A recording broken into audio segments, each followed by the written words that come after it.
ఈ దుర్మార్గాన్ని అయ్యా మేము చంద్రబాబుతో పడలేకపోతున్నాం, వేగలేకపోతున్నాం, మమ్మల్ని మోసం చేశాడని చెప్పని రైతులు జగన్మోహన్ రెడ్డి గారి దగ్గరకు వచ్చి వైఎస్ఆర్ కాంగ్రెస్ పార్టీ వాళ్ళని మా కష్టాలు చూడండి ఒకసారి, ప్రభుత్వం ఎంత దౌర్జన్యంగా ఉందో రైతుల పట్ల, ఎంత దుర్మార్గంగా ఉందో, ఎంత దాష్టికాలు మా మీద ప్రదర్శిస్తుందో అని చెప్పని అధికారాన్ని అడ్డం పెట్టుకుని ఎన్ని బాధలు మమ్మల్ని గురి చేస్తుందో చూడమని చెప్తే మేము అవి చూడటాకని చెప్పని ఎమ్మెల్సీలు మాజీ మంత్రులు వెళ్తుంటే దారి కాచి పోలీసులను అడ్డం పెట్టుకుని దారి కాచి రాళ్ల దాడి చేస్తారు. ఏమనంటే రైతులు అంటారు, వాళ్ళ రైతులు ఎవడు, ఒక్కడంటే ఒక రైతు ఎవడన్నాడు చెప్పండి? రైతు లేరు, దళితులు కాపులు తప్పితే ఇంకోళ్ళు లేడు. టిట్కో ఏళ్ళ నుంచి మనుషులను తోలుకొస్తాక మాత్రం ఎవరో ఒక ఆయన చౌదరి గారు వచ్చాడు, ఆయన తప్పితే పెనుమాక అతను తప్పితే మళ్ళీ ఇంకొకటి అసలు కనపడలేవడు.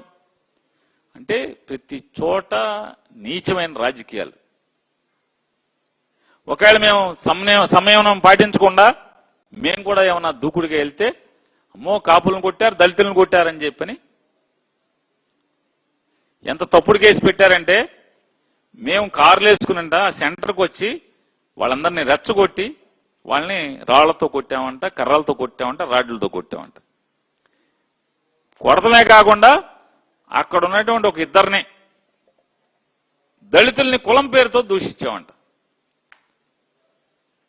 అందులో కేసు ఎట్టేప్పుడు కూడా కనీసం అంటే ఎంత వీళ్ళకి అహంకారం బలిసిపోయిందంటే పెనుమాక అమ్మాయిని గొడవ తీసుకొస్తారు, ఆ అమ్మాయితో మేము కులం పేరు పెట్టా పెనుమాక ఊరే మొదటిసారి వెళ్తున్నాం మేము. ఆ ఊళ్ళో ఒక మహిళను తీసుకొచ్చి మా మీద కోడిగుడ్లు వేయించి కారుల మీదకి ఆవిడతో నన్ను కులం పేరు పెట్టి తిట్టారు, కొట్టారు, కులం పేరుతో తిట్టారంటారు.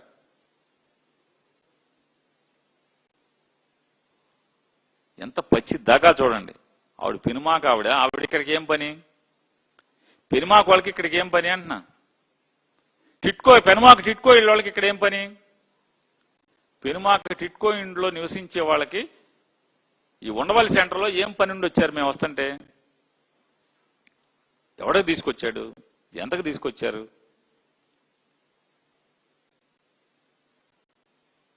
సత్యం ఎవడు?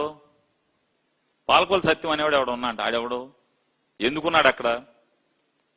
ఆ హోటల్లో ఏం పని? తర్వాత వాళ్ళందరినీ పోగేసి రోడ్డు మీద ఎందుకు కూర్చున్నారు?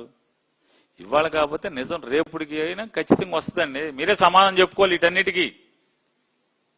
ఎవడు భయపడతాడు? నువ్వు 4 రాళ్ళు వేసి అద్దాల బాలు కొడితే కారుకి ఇన్సూరెన్స్ ఉందా, లేదా జేబులో డబ్బులు 4 వేసి అప్పో కారు బాగు చేయించుకుంటారు. ఎవడు రైతుల దగ్గరికి వెళ్తావు నువ్వు ఆపగలవా? నారా చంద్రబాబు నాయుడు గారు అడుగుతున్నా. లోకేష్ గారు, రైతుల కష్టాలు చుట్టాక ఆపగలవా నువ్వు? చూస్తాం ఖచ్చితంగా. మళ్ళీ తొందరలోనే మేము వెళ్తాం, ఎస్పీ గారిని ప్రొటెక్షన్ అడుగుతాం. ఆయన చేతులెత్తేసి చేత కాదని మీకు వంత పాడితే హైకోర్టును ఆశ్రయిస్తాం. ఖచ్చితంగా రైతుల కష్టాలని బాధల్ని చూడటానికి అమరావతి వెళ్తాం. ఎవడో తగ్గేది లేదు, బెదిరేది లేదు, అదిరేది లేదు. మళ్ళీ వింటాం, వెళ్తాం. ఇవాళ జగన్మోహన్ రెడ్డి గారు చెప్పేటువంటి అమరావతిలో జరిగే తప్పులు ఒప్పులు ప్రతిదానికి డాక్యుమెంటరీ ఎవిడెన్స్ ఉంది, లెక్కలు పత్రాలు అన్నీ ఉన్నాయి. మా ప్రశ్నకి సమాధానం మాత్రం చెప్పేవాడు ఒక్కడు లేడు ఈ ప్రభుత్వంలో. ఇవాళ అమరావతిలో రైతులు కన్నీళ్లు, ఆందోళన, అభద్రత. ఇవాళ లోకేష్ గారి గ్యాంగ్లందరికీ కూడా, లోకేష్ గారు ఒక గ్యాంగ్స్టర్ అయితే ఆయనకు ఉన్నటువంటి గ్యాంగుల్లో ఉన్న వాళ్ళందరికీ కూడా ఒక్కడికి సెంటు భూమి లేకపోయినా అక్కడ రిటర్నబుల్ ప్లాట్స్ వచ్చినాయి. ఎలా వచ్చినాయి? రైతులు ఇవాళ అదే బాధపడతా చెప్తున్నారు. ఒక్క మంగళగిరి నియోజకవర్గం కాదు, తాటికొండ నియోజకవర్గంలో రైతులు కూడా గట్టిగా మాట్లాడుతున్నారు. సార్ ఇది ఎక్కడ పాపం అండి? లోకేష్ వెంబడి తిరిగేటువంటి లేదా లోకేష్కి యువగళంలో మొత్తం అంతా బనీన్లేసుకు తిరిగిన వాళ్ళకి సెంటు పొలం లేకపోయినా సరే శ్మశానాలు, కాలువలు, రోడ్లు లేదా గ్రామ కంటాలు ఇట్లాంటి సర్వే నంబర్లన్నీ కూడా భూమి అప్పచెప్పినట్టుగాను వాళ్ళకి రిటర్నబుల్ ప్లాట్స్ ఇచ్చేశారండి, ఇంకా ఇచ్చే పనిలో కూడా ఉన్నారు. అదే సర్వే నెంబర్లు వేస్తారు. ఆఖరికి ఎవరో చెప్తున్నారు, ఒక రైతు నారా చంద్రబాబు నాయుడు గారు కొనుక్కున్నటువంటి 27,000 గజాలు అంటే 5 ఎకరాల్లో కూడా 1 ఎకరం శ్మశానం అప్పు చెప్తే వచ్చిన గజాలు కూడా ఉన్నాయండి అని చెప్తున్నారు. సమాధానం చెప్పాలి ప్రభుత్వం, సిఆర్డీఏ. ఎందుకన్నా వాళ్ళ నారా చంద్రబాబు నాయుడు గారు, నారాయణ గారు, మీరు సిఆర్డీఏ ఆన్లైన్లోకి వెళ్ళి అంటే వీళ్ళ ఆస్తులు ఎంత తప్పుడు అనేది, వీళ్ళకి ఎంత భయం అనేది, నారా చంద్రబాబు నాయుడు గారు ఇంటిది అలాగే నారాయణ గారి ఇంటిది, ఈ 2 స్థలాలకి మీరు వెళ్ళి ఆ మ్యాప్లో ఆన్లైన్లో కొడితే అది కనపడదు, మీకు బ్లాక్ అయి ఉంటుంది. మీకు అమరావతిలో ఉన్నటువంటి ఏ ప్లాట్ నంబర్కి వెళ్ళి ఏది కొట్టినా సరే ఆ ఫైల్ డేటా అంతా వస్తుంది, వాళ్ళ ఆస్తి వివరాలంతా వస్తాయి. నారాయణ గారిది మాత్రం, నారా చంద్రబాబు నాయుడు గారిది మాత్రం 2 బ్లాక్ అయి ఉంటాయి. ఎందుకు, ఏంటి కదా, ఎందుకు ఈ రహస్యం? సమాధానం చెప్పరా? బూతులు తిట్టే బదులు సైకో అని, గొడ్డల పార్టీ అని ఆ సొల్లు కావదు, అడిగే ప్రశ్నలకు సమాధానం చెప్పే చావలేదా మీకు అడుగుతున్నాం. 9 మంది మంత్రులు, ఎమ్మెల్యేలు, నారా చంద్రబాబు నాయుడు గారు ముఖ్యమంత్రి కొడుకు, మీ గౌడకి చెప్పే దమ్ము లేదా, సమాధానం చెప్పేటువంటి సరుకు లేదా మీ దగ్గర అని అడుగుతున్నాను.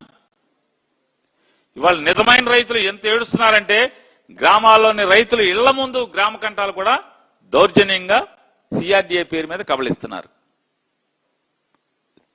ఎందుకు అని అడుగుతున్నాను. పాత గ్రామాల్లో, పొలాల్లో కాదు, పాత గ్రామాల్లో ఇంటి ముందు స్థలాలు కూడా కబ్జా చేస్తున్నారు. చెప్పాలిగా మరి. మంత్రులు జగన్ గారు 30,000 ఎకరాలు కొనాలన్నాడు.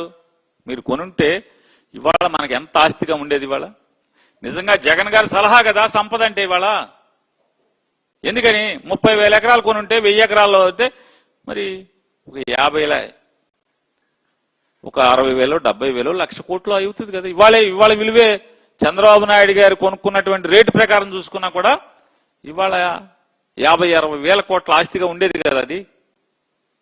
అదే పోతే ఇంకో 1,00,000 కోట్లు అయ్యేది కదా. నువ్వు పొలం కొన్న డబ్బులు ఎంత అవుతాయి? మా అయితే 15,000 కోట్లు అప్పు, లేదా బిల్డింగ్లు కడతాకు 10,000 కోట్లు. అరే హైదరాబాద్ లో 600-700 కోట్లతో అయిపోయింది, లేదా పార్లమెంట్ 1000 కోట్లతో పార్లమెంట్ అయిపోయింది, 1000-1200 కోట్లతో. ఢిల్లీ పార్లమెంట్ అయిపోయింది కొత్తది. మరి ఇంత దోచుకుంటా మీరు ఇవాళ ఎంత సంపదగా ఉండేది. జగన్ చెప్పింది అదే కదా, జగన్ గారు చెప్పింది సంపద సృష్టించమని. అదే జగన్ సలహా ఉంటే ఇవాళ ఆంధ్ర రాష్ట్రానికి 1,00,000 కోట్ల సంపద ఉండేది కదా.